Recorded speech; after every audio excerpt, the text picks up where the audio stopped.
At 11:17 a.m. on August 9, 1944, First Lieutenant Thomas Kowalski sat in the left seat of a B-17G Flying Fortress, nicknamed Liberty's Last, watching the oil refineries of Ploiești, Romania, disappear beneath a curtain of smoke and flame.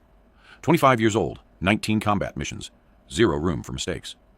The 449th Bombardment Group had just completed their bombing run over one of the most heavily defended targets in Europe. Ploiești supplied 30% of Germany's fuel. The Luftwaffe and Romanian air defense forces protected it with everything they had. 412 anti-aircraft guns ringed the refineries. German Messerschmitt Bf 109s and Romanian IAR-80 fighters prowled the sky in packs of 6 or 8 aircraft. Every mission to Ploiești was a calculated risk. Every crew knew the numbers. In the summer of 1944, 1 out of every 4 bombers sent to Ploiești did not return. Kowalski's B-17 was part of a 48 aircraft formation from the 449th, flying out of Grottaglie Army Airfield in southern Italy. The mission briefing had been straightforward. Strike the Astra Romana refinery complex in the heart of Ploiești. Destroy the cracking towers and storage tanks. Cripple Germany's fuel production. Return to base. The formation had penetrated Romanian airspace at dawn, climbing to 23,000 feet to stay above most of the flak. The approach had been clean. No early fighter contact. No mechanical problems. Liberty's Last held position in the middle of the formation, surrounded by other B-17s whose propellers churned the thin air into invisible turbulence. Then they reached the initial point. The IP was the last navigation checkpoint before the bomb run. From the IP to the target, bombers flew straight and level. No evasive maneuvers. No variations in course. The Norden bomb site required stability to calculate the proper release point. For 3.5 minutes, the formation was completely predictable. For 3.5 minutes, every anti-aircraft gun crew on the ground knew exactly where the bombers would be. The flak started immediately. Black puffs of 80 meters explosions appeared at altitude, forming a cloud of shrapnel that the formation had to fly through. Kowalski felt the concussions. Each burst sent shock waves through the airframe. Metal fragments punched holes through aluminum skin. Liberty's Last shuddered as shrapnel tore through the wings and fuselage. Second Lieutenant Anthony Marino sat in the co-pilot seat, monitoring engine instruments. Second Lieutenant David Pemberton occupied the bombardier station in the nose, eye pressed to the Norden site. Second Lieutenant James Keller navigated from the compartment beside Pemberton. 8 more men were stationed throughout the aircraft. Staff Sergeant Raymond O'Brien manned the top turret behind the flight deck. Staff Sergeant Walter Czarnecki operated the ball turret beneath the fuselage. Staff Sergeant Eugene Petrov handled the radio. Staff Sergeant Harold Levine and Staff Sergeant Vincent D'Angelo covered the waist, gun positions. Staff Sergeant Michael Sullivan operated the tailgun. Technical Sergeant Arthur Bennett served as flight engineer. Pemberton released the bomb load at 11:16 a.m. 8 500-pound general-purpose bombs dropped toward the refinery, 23,000 feet below. The B-17 lurched upward as 4 tons of high explosive fell away. Kowalski banked left, following the formation toward the rally point. The bombers would regroup, form up, and head southwest toward the Adriatic. Once over water, they would be relatively safe. Fighter cover from the 332nd Fighter Group would meet them over the coast. The mission would be complete. But at 11:17 a.m., exactly 60 seconds after bombs away, engine number 3 caught fire. The Wright R-1820 Cyclone engine on the inboard right position erupted in flames. One moment it was running normally, producing 2,200 horsepower at 2,500 RPM. The next moment, orange fire was streaming back along the cowling. Marino saw it first. The temperature gauge for number 3 engine spiked into the red zone. Oil pressure dropped to 0. The tachometer needle swung wildly. Marino's hand went to the fire warning panel. The light for engine 3 was blazing red. He turned to Kowalski and pointed at the right wing. Kowalski looked out his side window and saw flames. The fire was not small. It was not a minor engine malfunction that could be managed with throttle adjustments and careful monitoring. The entire engine nacelle was burning. Flames extended 4 feet behind the cowling, fed by aviation fuel and hydraulic fluid. The aluminum skin on the inboard section of the right wing was beginning to blister from the heat. Standard procedure was clear. Engine fire in flight required immediate action. First, pull the mixture control to idle cutoff, starving the engine of fuel. Second, activate the built-in fire suppression system. Each engine had a CO2 bottle that could flood the nacelle with carbon dioxide, smothering the flames. Third, feather the propeller. Feathering meant rotating the propeller blades to align with the airflow, minimizing drag. A windmilling propeller on a dead engine created massive resistance. A feathered propeller allowed the aircraft to maintain speed and altitude on the remaining engines. The entire emergency procedure took approximately 90 seconds when everything worked correctly. Kowalski reached for the mixture control for engine 3. He pulled it back to idle cutoff. The fuel flow stopped. The engine should have begun to die. But the fire continued. Fuel was leaking from somewhere in the system. A ruptured line. A damaged fitting. Something was feeding the flames. Marino hit the fire suppression button. They heard the CO2 bottle discharge. A white mist appeared briefly around the engine nacelle as carbon dioxide vented into the cowling. The fire diminished for 3 seconds. Then it roared back, bigger than before. The CO2 had been insufficient. The fire was burning too hot, consuming fuel faster than the suppression system could smother it. Kowalski's hand went to the feathering button for engine 3. The feathering mechanism was electrical. A motor rotated the propeller hub, changing the blade angle from fine pitch to feather position. The blades would turn edge-on to the wind. The propeller would stop windmilling. Drag would be minimized. But when Kowalski pressed the feathering button, nothing happened. The propeller continued spinning. The blades remained at fine pitch. The feathering motor had failed. Either the electrical system was damaged, or the motor itself was destroyed. The exact cause did not matter. The result was the same. Engine 3 was on fire, and the propeller was creating so much drag that Liberty's Last was falling behind the formation. If you want to see how Kowalski's crew feathered that propeller by hand in 4 minutes while flames consumed the engine, hit that like button. It helps us share more forgotten stories. Subscribe if you haven't already. Back to Kowalski. The B-17 was designed to fly on 3 engines. Boeing engineers had built redundancy into every system. Losing one engine was survivable, but only if that engine was feathered. A windmilling propeller on a dead engine created approximately 200 pounds of drag. The 3 remaining engines had to overcome that drag, plus the normal aerodynamic resistance of the aircraft. At 23,000 feet, in thin air where engines produced less power, this was barely possible, and that was assuming the aircraft was not on fire. Liberty's Last began losing airspeed. The formation was maintaining 180 miles per hour. Kowalski's bomber was at 175, then 170. The gap was opening. Other B-17s were pulling ahead. The left wing position, the aircraft directly ahead. One by one, they moved away from Liberty's Last. In bomber formations, staying together meant survival. Concentrated defensive fire from multiple aircraft could drive off fighter attacks. Stragglers were picked off. A lone bomber was easy prey for German fighters that circled damaged aircraft like sharks. Marino was watching the fire. The flames had spread from the engine nacelle to the wing root. The wing itself was burning now. Aluminum skin was melting. Internal structure was being consumed. The fuel tanks were in the wings. If fire reached tank number 3, the wing would explode. Everyone aboard would die instantly. There would be no time to bail out, no chance of survival. The fuel tank was approximately 8 feet forward of the burning engine. The fire was spreading at roughly 6 inches per minute.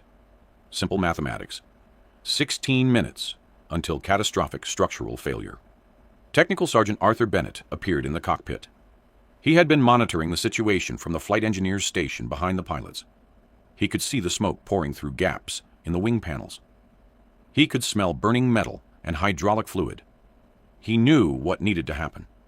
The propeller had to be feathered manually. There was no other option. If the propeller continued windmilling, the bomber would fall too far behind the formation. German fighters would attack. The crew would have to bail out over Romania. Those who survived the parachute landing would be captured. But if the propeller could be feathered, if drag could be reduced, Liberty's Last might make it back to the formation. They might make it to the Adriatic. They might make it home.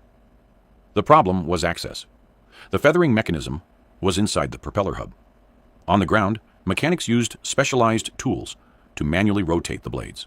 They worked from ladders and scaffolding. They had time and proper equipment. In flight, at 23,000 feet, with the aircraft traveling at 170 miles per hour, with engine number 3 on fire, none of that was available. The only way to reach the propeller hub was to climb out onto the wing, to crawl across aluminum skin while wind tore at clothing and equipment, to work next to an engine that was burning at temperatures exceeding 1,500 degrees Fahrenheit. to somehow manipulate the feathering mechanism with bare hands, while wearing heavy gloves and oxygen masks and flight suits designed for frigid high-altitude conditions. Bennett explained this to Kowalski in 5 short sentences. There was no debate. Kowalski looked at the altimeter. 23,000 feet. Temperature outside was minus 30 degrees Fahrenheit. Then he looked at the fire. Flames were now 6 feet long, streaming back from the engine cowling. He looked at the formation. Other bombers were half a mile ahead now. The decision was obvious. Bennett had to try. He had to climb out onto that wing. He had to feather the propeller manually, or everyone aboard was going to die. Bennett moved to the rear of the flight deck. Staff Sergeant Raymond O'Brien climbed down from the top turret position. He understood what Bennett was planning. He understood that one man could not do this alone. The wing was curved. The surface was slippery. Wind pressure at 170 miles per hour would peel a man off the metal skin and throw him into the slipstream. Bennett would need an anchor, someone to hold him, someone to keep him from being blown off the aircraft. O'Brien volunteered immediately. He was 24 years old. He weighed 180 pounds. He was strong enough to hold Bennett if Bennett could get a grip on something solid. They crawled through the bomb bay. The catwalk was narrow. Wind screamed through gaps where bomb bay doors had not sealed completely. They reached the waist gun position where Levine and D'Angelo were watching the fire through the starboard window. The flames were clearly visible from inside the fuselage. Smoke was pouring into the cabin through ventilation gaps. The crew was breathing through oxygen masks. Without oxygen at this altitude, they would pass out in 30 seconds. They would be dead in 2 minutes. Bennett opened the waist gun window on the right side. Immediately, wind exploded into the cabin. Papers, loose equipment, anything not secured was sucked towards the opening. The temperature dropped another 20 degrees. D'Angelo and Levine braced themselves against the fuselage wall. O'Brien grabbed a structural support beam with both hands. Bennett positioned himself at the window opening. He looked out at the wing. Engine 3 was 15 feet away. The nacelle was completely engulfed in flames. Heat radiated from the burning metal. Even from this distance, Bennett could feel it on his face. The wing's surface was aluminum alloy, painted olive drab on top, gray underneath. Between the fuselage and engine 3, the distance was approximately 20 feet. Bennett would have to crawl across that 20 feet while holding on to what? The wing surface was smooth. There were no handholds, no rails, no safety equipment. The only features were access panels, rivet lines, and the slight curve of the airfoil shape. Bennett would have to press himself flat against the metal and inch forward using friction alone. He climbed out. His boots found purchase on the wing root. His gloved hands spread wide against the cold metal. Wind hit him like a physical force, 170 miles per hour of air pressure trying to peel him off the wing. He pressed his body down flat. His flight suit flattened against his chest and legs. Breathing became difficult. The oxygen mask was being pressed against his face by wind force. He began crawling forward, 6 inches, 1 foot, 2 feet. O'Brien was leaning out the waist gun window, holding Bennett's left ankle. The grip was tenuous. If Bennett slipped, if his hands lost purchase, O'Brien would not be able to hold him. The wind would rip Bennett off the wing and into the sky. He would tumble through space for 23,000 feet. His parachute might not deploy. Even if it did, he would land in Romania, capture or death. Those were the only outcomes. Bennett reached the engine nacelle. The heat was overwhelming. Flames were 3 feet from his position. The metal skin on the wing was hot enough to burn through his gloves. He could feel blisters forming on his palms. The pain was immediate and severe. He gritted his teeth and kept moving. The propeller hub was directly in front of him now.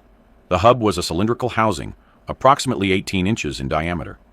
Inside the housing was the feathering mechanism, a series of gears, push rods, and actuators that controlled blade angle. Normally, the electric motor rotated these components. With the motor dead, someone had to rotate them by hand. The problem was, the propeller was still spinning. The blades were rotating at approximately 800 RPM. Not as fast as normal operating speed, but fast enough to be lethal. Each blade was 9 feet long and weighed 40 pounds. If a blade struck Bennett, it would kill him instantly. He had to time his movements. Wait for a blade to pass, reach into the hub, manipulate the mechanism, pull his hand back before the next blade came around. The timing window was a fraction of a second, and he had to do this while lying flat on a wing in 170 miles per hour wind. next to an engine that was on fire. Inside the cockpit, Kowalski was fighting to keep the aircraft level. The asymmetric thrust from the dead engine was creating a constant yaw to the right. He was using left rudder to compensate. His left leg was fully extended, pushing the rudder pedal as hard as he could. Marino had his hands on the control yoke, helping to hold the wings level. The bomber wanted to roll right. The burning engine was creating drag on that side. The aircraft was trying to enter a spiral. If Kowalski and Marino lost control for even a few seconds, Liberty's last would roll inverted. Everyone aboard would die. Bennett studied the propeller hub. He could see the access panel. A metal cover held in place by 8 screws. The screws required a screwdriver. Bennett had brought a screwdriver from the toolkit. He pulled it from his belt. His hands were shaking. The cold, the fear, the pain from the burns on his palms. He positioned the screwdriver against the first screw head. The propeller blade whistled past 6 inches from his face. Wind from the passing blade buffeted his helmet. He began turning the screw. It was frozen in place. Months of vibration and temperature cycling had locked the threads. He applied more pressure. The screwdriver slipped. The blade came around again. Bennett ducked. The blade missed him by 4 inches. At 11:21 a.m., 4 minutes after the fire started, Liberty's last was at 22,500 feet. The aircraft had lost 500 feet of altitude. Airspeed was down to 165 miles per hour. The formation was now a full mile ahead. Kowalski could barely see the other bombers. They were dark specks against the sky. German fighters would spot Liberty's last soon. A lone bomber, separated from the formation, on fire. Easy target. The kill would be simple. One pass with 20 mm cannons. The B-17 would disintegrate. Bennett got the first screw loose, then the second. His fingers were numb. The cold was penetrating his gloves. He could not feel the screwdriver handle anymore. He was working by muscle memory. 3rd screw, 4th screw. The propeller kept spinning. Each blade passage was a reminder that one mistake would be fatal. 5th screw, 6th. His right hand was bleeding. A blister had burst. Blood was mixing with hydraulic fluid on the wing surface. 7th screw. The access panel was almost free. 8th screw. Done. He removed the access panel. The feathering mechanism was visible inside the hub. A series of metal push rods connected to a central actuator. The push rods controlled the blade angle. Bennett had to rotate the actuator 90 degrees. That would move the push rods. The push rods would change the blade angle. The blades would feather. But the actuator was designed to be rotated by an electric motor, producing 50 foot-pounds of torque. Bennett's hands, weakened by cold and burns, would have to produce the same force. He gripped the actuator. It would not move. He pulled harder. Nothing. The mechanism was under load. The spinning propeller was creating centrifugal force on the blades. That force was resisting any change in blade angle. Bennett needed leverage. He positioned the screwdriver against the actuator. He used the screwdriver as a pry bar. He pushed. The actuator moved 1 degree, 2 degrees. His hands were screaming with pain. The burns were getting worse. The metal was too hot. He kept pushing. 5 degrees, 10 degrees. The propeller blade came around. Bennett ducked flat against the wing. The blade missed him by 2 inches. Inside the fuselage, O'Brien was still holding Bennett's ankle. His grip was weakening. He had been holding on for 3 minutes. His hands were cramping. Staff Sergeant Eugene Petrov had moved up from the radio compartment to help. He grabbed O'Brien around the waist. If Bennett slipped, Petrov and O'Brien would both pull. They would try to drag him back to the window. They might succeed. They might not. But they would try. Bennett pushed the actuator another 10 degrees. 20 degrees total. The blades were beginning to change angle. He could see the pitch shifting slightly. The propeller was still spinning, but slower now. 700 RPM. The change in blade angle was creating more drag on the rotation. The propeller was fighting itself. Bennett pushed harder. 30 degrees, 40 degrees. His vision was starting to blur. Hypoxia. His oxygen mask had been partially dislodged by the wind. He was not getting enough oxygen. At 22,000 feet, the air contained less than half the oxygen available at sea level. Without supplemental oxygen, he would pass out. He adjusted the mask with one hand, held the screwdriver with the other, pushed. 50 degrees. The fire was spreading. Flames had reached the wing root. The fuel tank was 6 feet away now.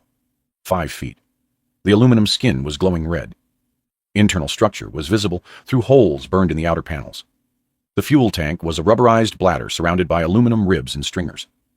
If flames penetrated the tank, 400 gallons of 100-octane aviation gasoline would ignite. The explosion would blow the entire wing off the aircraft. Liberty's last would cartwheel through the sky. No one would survive. Bennett pushed the actuator to 60 degrees, 70 degrees. The propeller was slowing, 500 RPM. The blades were approaching feather position, almost there, 80 degrees. His hands slipped. The screwdriver fell from his grip. It tumbled off the wing and disappeared into the slipstream. Bennett grabbed the actuator with both hands. No leverage now, just brute strength. He pulled. 85 degrees. His muscles were failing. He could not feel his fingers anymore. The burns, the cold, the lack of oxygen. His body was shutting down, 90 degrees. The propeller blades snapped into feather position. The rotation stopped. The blades were aligned with the airflow. Edge on to the wind. Drag dropped immediately. Liberty's last surged forward. Kowalski felt it instantly. The rudder pressure decreased. The aircraft stopped trying to yaw right. Airspeed began increasing. 165 miles per hour. 170. 175. The bomber was accelerating. The formation was still ahead, but the gap was not widening anymore. Liberty's last was holding its own. Bennett collapsed against the wing. He had done it. 4 minutes. 4 minutes of crawling across a wing at 22,000 feet. 4 minutes next to an engine burning at 2,500 degrees. 4 minutes of manipulating a mechanism designed for electric motors using only his hands and a screwdriver. 4 minutes. That saved 10 lives. O'Brien and Petrov began pulling. They dragged Bennett back toward the waist gun window. His body slid across the wing's surface. His burned hands left bloody streaks on the aluminum. They pulled him through the window opening. He fell onto the cabin floor. D'Angelo and Levine grabbed him. They laid him flat. His hands were destroyed. Third-degree burns covered both palms. The skin was charred black in places. Blisters covered his fingers. Blood seeped through the damaged tissue. Petrov opened the first aid kit. He had morphine syringes. He injected 2 into Bennett's thigh. The pain began to fade. Bennett's breathing slowed. His eyes closed. He was going into shock. Petrov wrapped the burned hands in gauze. He elevated Bennett's feet. He covered him with spare flight suits to maintain body temperature. There was nothing else he could do. Bennett needed a hospital. He needed surgery. He needed skin grafts and antibiotics and months of recovery. But for now, he was alive. In the cockpit, Kowalski was climbing. With the propeller feathered, drag had decreased by 70%. The 3 remaining engines were producing enough thrust to regain altitude. Liberty's last climbed through 23,000 feet. The formation was still ahead, but within reach now. Kowalski pushed the throttles forward. The engines responded. Airspeed increased to 180 miles per hour. They were matching the formation's speed. The gap began to close. 1 mile, 3/4 of a mile, half a mile. The fire was still burning. Engine 3 was completely destroyed. The nacelle had melted. Internal components were exposed. Fuel was still leaking from somewhere, feeding the flames. But the fire had not reached the fuel tank. The wing structure was holding. Kowalski knew they had maybe 10 more minutes before structural failure. 10 minutes to reach the formation. 10 minutes to get back under the protective umbrella of coordinated defensive fire. 10 minutes before German fighters found them. At 11:25 a.m., 8 minutes after the fire started, Liberty's last rejoined the formation. Kowalski slid the bomber into position on the right wing of the lead aircraft. The other pilots saw the fire. They saw the destroyed engine. They saw the damage to the wing. But they held formation. No one broke away. No one abandoned Liberty's last. They were a unit. They would fly together or die together. The formation turned southwest toward the Adriatic Sea. Ploesti disappeared behind them. The flak stopped. The Romanian fighters did not pursue past the border. At 11:40 a.m., Liberty's last crossed the Yugoslav coast. Below was the blue water of the Adriatic. Ahead was Italy. Safety. Home. But the fire was still burning. Kowalski began descending. He needed to get below 10,000 feet, where the crew could breathe without oxygen masks. He needed to reduce airspeed to minimize the wind feeding the flames. He needed to reach an airfield before the wing failed. The formation descended together, 20,000 feet, 15,000 feet. At 12,000 feet, the crew removed their oxygen masks. They could breathe normally now. Bennett was unconscious. The morphine had taken full effect. Petrov stayed with him, monitoring his breathing. In the tail gun position, Staff Sergeant Michael Sullivan was watching the wing. He could see the fire clearly from his vantage point. The flames had diminished slightly. Less fuel was leaking now. Either the leak had sealed itself through heat expansion, or the fuel supply was nearly exhausted. Either way, the fire was smaller. Maybe they would make it. At 10,000 feet, Kowalski leveled off. Grottaglie Army Airfield was 90 miles ahead, 25 minutes at current speed. The question was whether the wing would hold for 25 minutes. The aluminum structure was compromised. Stress cracks were spreading through the damaged sections. The wing could fail at any moment. If it failed, the aircraft would roll violently. Control would be impossible. Everyone would have seconds to bail out. Maybe not even that long. Marino was calculating fuel. They had been flying for nearly 2 hours. The 3 remaining engines were burning fuel at maximum rate. The fuel gauges showed 600 gallons remaining, enough for 45 minutes of flight. They had margin. Not much, but some. If they could keep flying for 25 more minutes, they would make it. If the wing held. If the fire did not spread. If nothing else went wrong. At 12:08 p.m., Liberty's Last crossed the Italian coast. Below was Taranto. The harbor was full of Allied ships, American and British vessels that had supported the invasion of southern Italy. Kowalski could see the airfield ahead. Grottaglie. The runway was visible, a long strip of concrete surrounded by olive groves and farmland. He began his approach. The formation broke up. Other bombers peeled off towards their assigned positions. Liberty's Last was alone again, but this time over friendly territory. Kowalski lowered the landing gear. The hydraulic system responded. 3 green lights appeared on the panel. Wheels down and locked. He deployed the flaps. The bomber slowed to 140 miles per hour. He lined up on the runway, 1 mile out. The fire on engine 3 suddenly intensified. A new fuel leak had opened. Flames surged back along the wing. The wing root was burning again. Kowalski ignored it. He focused on the runway. Half a mile. Quarter. Mile. The wing was shaking. Metal was tearing. He could hear it over the engine noise. The bomber crossed the runway threshold at 120 miles per hour. Kowalski cut the throttles. Liberty's Last dropped onto the concrete. The wheels hit hard. The landing gear absorbed the impact. The tail wheel touched down. Kowalski applied brakes. The bomber decelerated.